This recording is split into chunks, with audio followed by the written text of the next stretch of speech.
Let me tell you how it starts. You wake up, sunlight spills gently across your bed sheets.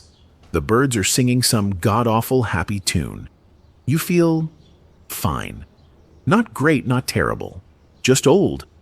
You swing your legs over the side of the bed, and suddenly your knees whisper, "We quit." You stand, but gravity says, "Let's make this interesting." Your legs tremble like spaghetti in a windstorm. You lunge for the dresser. You're upright, but shaken. And for the first time in your life, you ask yourself, what the hell is happening to me?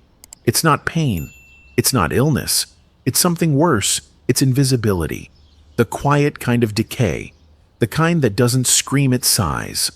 And while you were busy reading medication labels and drinking your 8 glasses of water, your muscles started packing their bags. This, my dear elder, is not just aging. This is a sneaky clinical monster called sarcopenia. And if you ignore it, it'll turn your arms into spaghetti and your thighs into folklore. But here's the twist no one tells you at the doctor's office: muscle loss after 60. It's optional. Yes, optional, like Facebook arguments and drinking prune juice. And the way back, it starts with one bite. So stay with me, because by the end of this video, you'll learn how a bowl of brown mush can stop you from becoming a human scarecrow. Let's begin. Part 1. Brown rice. The forgotten muscle monk. You've probably walked past it 100 times at the grocery store. Brown rice sitting quietly on the bottom shelf, dusty, humble, and entirely unimpressive. It doesn't glow like quinoa. It doesn't flirt like pasta. It just is. But here's the thing, your muscles know that your taste buds forgot brown rice is the monk of the pantry. Quiet, devout, doing the sacred work while no one claps. You see, while white rice struts around like a con artist in a clean suit, empty, polished, and nutritionally bankrupt brown rice still wears its robe. It holds on to the bran and the germ, the parts where fiber minerals and strength live. The very bits the modern world decided were too much trouble. But muscle loves trouble. It feeds on effort. And brown rice delivers.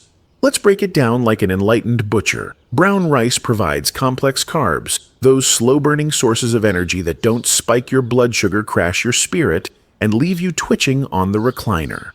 Instead, it offers the kind of stable fuel that allows your legs to climb stairs without bargaining with your knees first.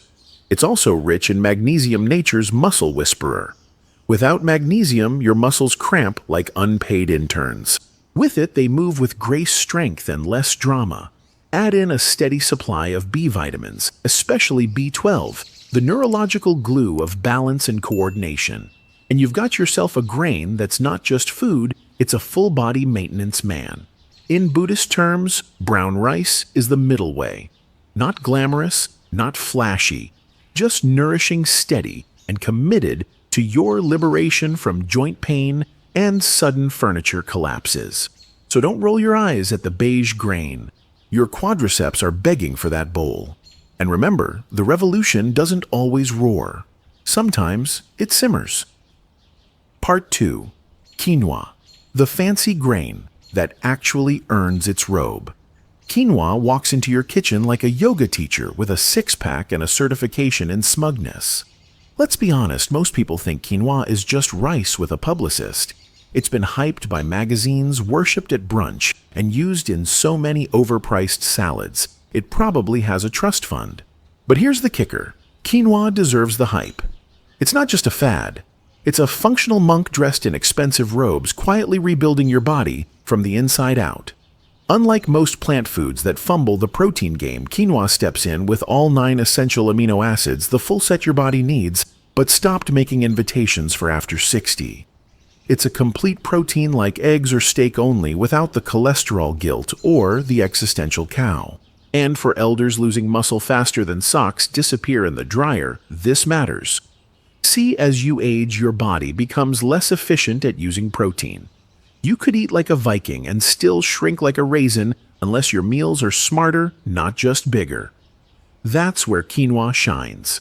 It's also loaded with magnesium, iron, and B vitamins, a spiritual cocktail for muscle function, oxygen flow, and daily energy. Quinoa doesn't just help your muscles grow, it helps them show up. And let's not forget fiber. Quinoa's got a gut-healing, inflammation-fighting fiber profile that keeps digestion smooth and nutrient absorption high. Think of it as the grain that cleans your inner temple while fortifying your outer frame. But here's where it gets spiritual. In Buddhist practice, we talk about right nourishment eating in ways that support your path, your peace, your purpose. Quinoa doesn't just fill the belly, it energizes the mission. So yes, it's fancy. Yes, it's a bit bougie. But unlike most trends, this one bows before it enters the room. Add a cup of quinoa to your weekly meals and let your muscles breathe a little easier. It may just be the first grain that makes you feel like you've aged upward. Part 3. Cottage cheese, the grandfather of recovery foods. Let's get something straight. Cottage cheese is not sexy. It looks like someone left yogurt out during a nervous breakdown. But don't be fooled by its lumpy appearance and mid-century reputation. This old man of the dairy world is quietly doing nightly miracles your muscles are begging for.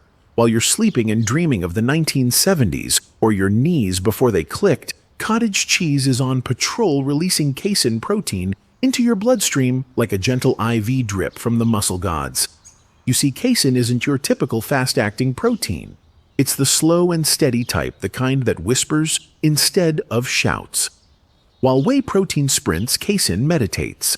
It keeps your muscles fed during the long, cold hours of sleep, when your body is fasting, breaking down, and plotting against your thighs. Most people over 60 lose muscle mass not because they don't eat enough, but because they go 10 hours overnight without a whisper of nourishment. That's like trying to grow a garden with no water until sunrise. Cottage cheese changes that. It packs around 25 grams of protein per cup, rich in B12, which your nervous system desperately needs to stay upright and coordinated. It also delivers calcium, which keeps your bones from turning into regret. Add in a spoonful of walnuts, a dash of honey, or a sprinkle of cinnamon, and suddenly you've got the midnight snack of monk's fuel for healing, not hoarding. Now, in Buddhist terms, this is the practice of compassionate maintenance. You're not indulging. You're caring for the body as a sacred vehicle, giving it the materials it needs to keep carrying you gently, bravely, ridiculously through this strange, beautiful life.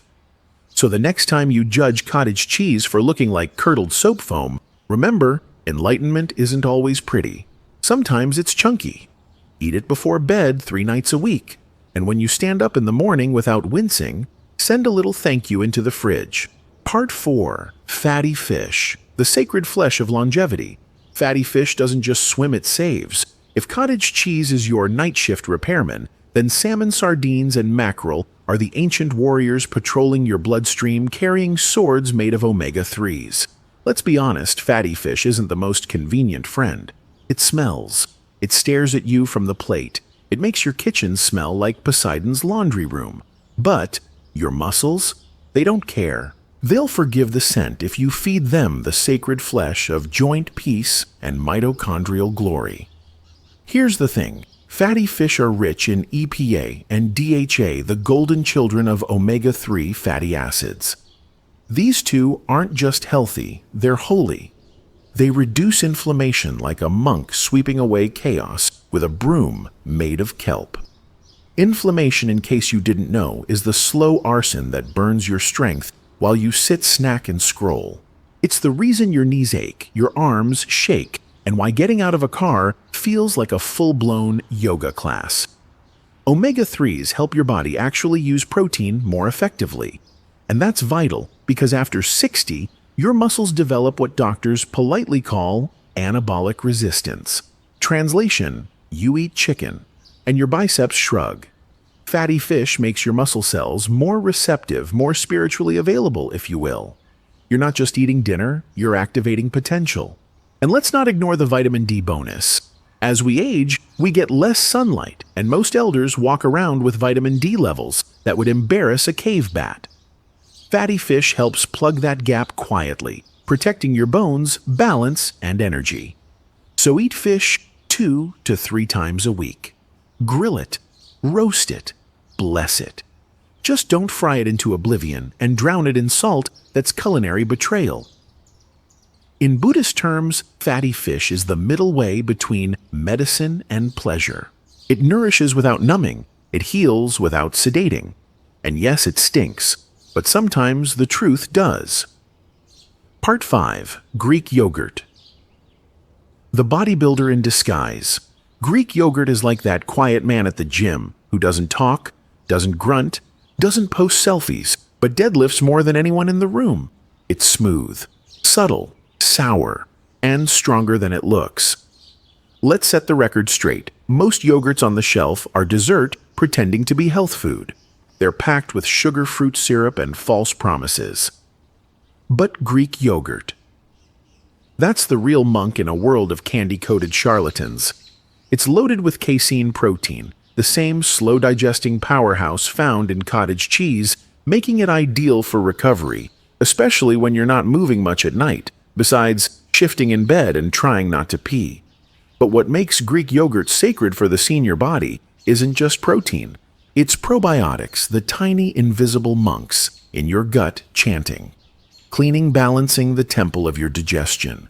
You see, as you age, your gut becomes like a grumpy landlord, less tolerant, more inflamed, prone to evictions.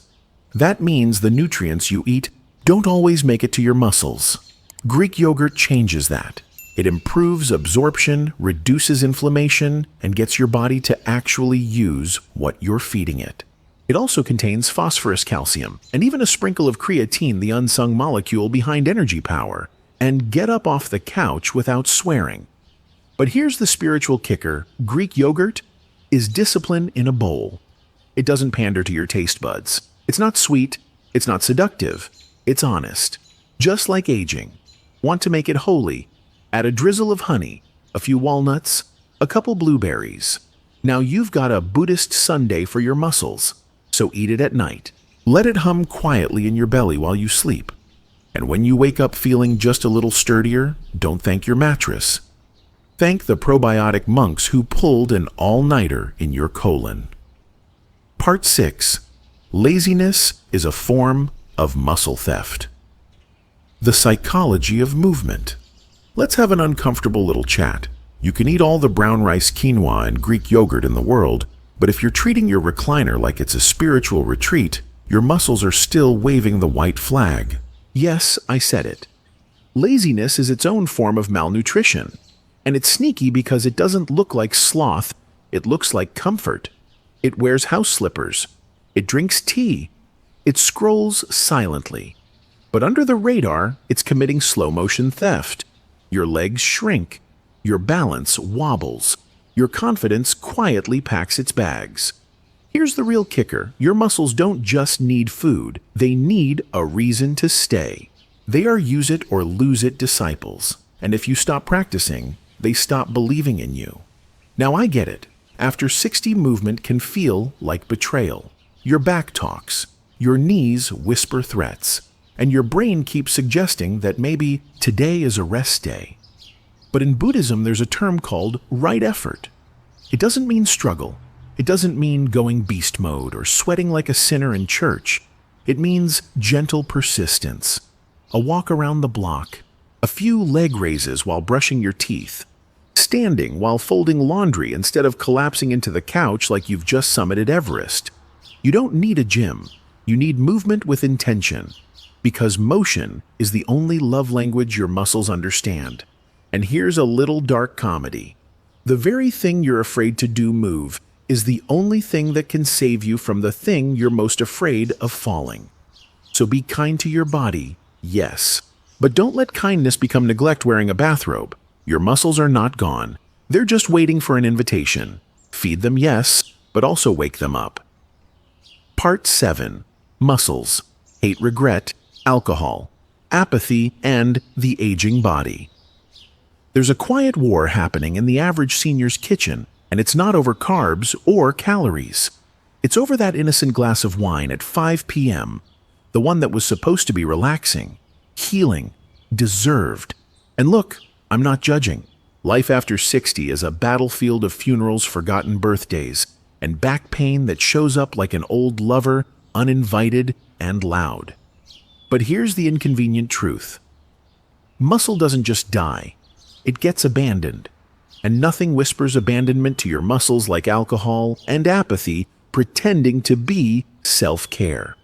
You see that daily drink, it's not just taking the edge off, it's quietly turning down your body's ability to build muscle, recover strength, and maintain balance. Alcohol increases cortisol, the stress hormone that tells your body, let's burn some muscle for fuel. It also reduces testosterone and growth hormone, both essential for muscle repair. And don't get me started on sleep quality, because tossing and turning after a wine buzz is not recovery. That's spiritual jet lag in your own bed. But this isn't about quitting alcohol. It's about waking up. It's about asking, am I nourishing or numbing?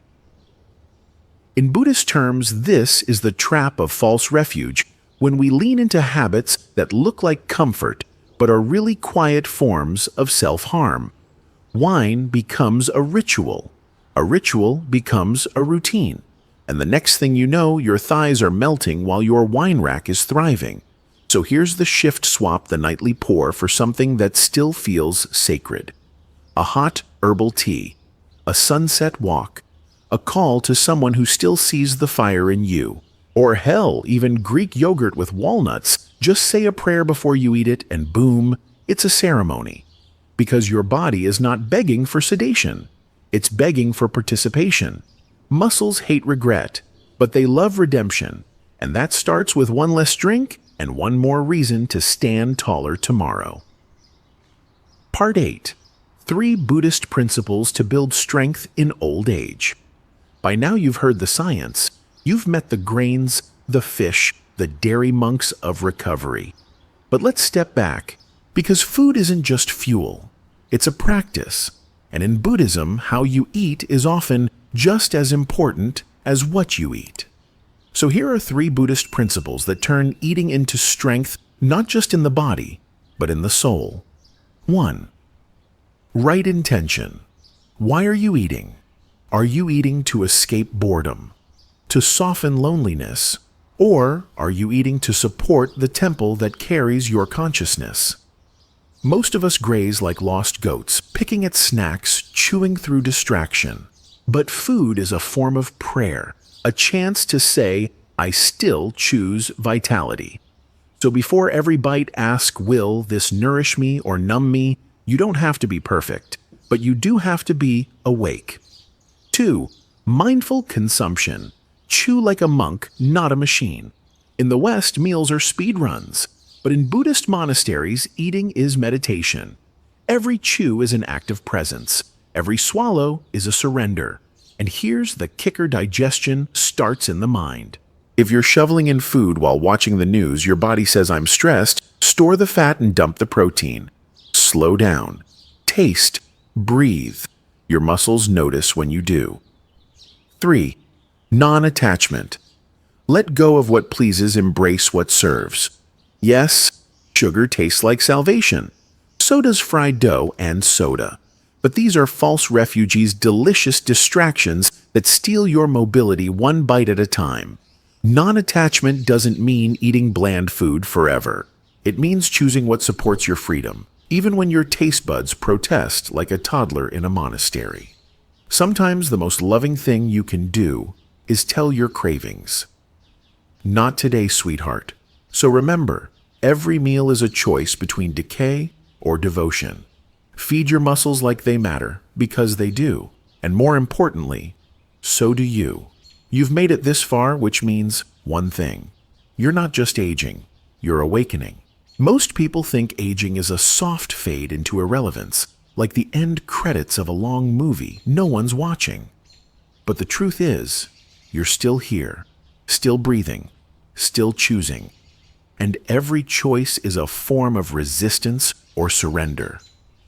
So here's the lesson. Your fork is not just a utensil, it's a tool of liberation. Your spoon is a sword. With every bite of brown rice, every scoop of Greek yogurt, every silent refusal to pour that harmless glass of wine, you're not just feeding your body, you're fighting for it. Because strength doesn't leave you. You leave it. With inaction, with excuses, with quiet little agreements that sound like it's just old age. It's too late for me. I'm just not hungry tonight. But now you know better. And knowing my friend is the first flex. So feed your muscles like you still believe in walking without fear. Stretch like someone who intends to pick themselves up next time they fall. Eat like a monk with a mission and laugh damn it while you do it. Old age isn't the end. It's just a weeding out of nonsense. And weak muscles. That's nonsense you don't need.